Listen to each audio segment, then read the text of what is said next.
Le tombeau vide est impliqué dans la formule orale antique citée par l'apôtre Paul en 1 Corinthiens 15. Les quatre évangiles l'attestent.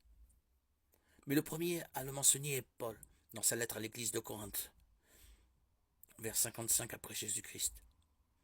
Il cite un credo qu'il aurait reçu selon la plupart des exégètes des apôtres, Pierre et Jacques, tout juste 5 ans après la crucifixion.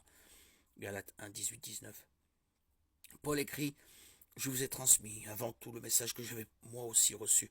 Christ est mort pour nos péchés conformément aux Écritures. Il a été enseveli et il est ressuscité le troisième jour conformément aux Écritures. Ensuite, il est apparu à Céphas, puis aux 12. 1 Corinthiens 15, 3, 5. En écrivant, il a été enseveli et il est ressuscité. Paul sous-entend fortement que son tombeau était vide. Pour un pharisien comme lui, le corps enterré sort du tombeau à la résurrection.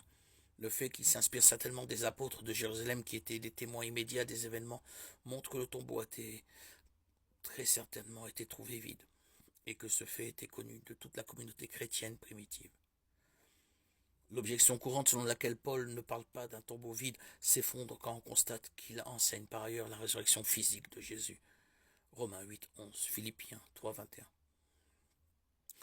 Pour Paul, une résurrection sans tombeau vide aurait été contradictoire.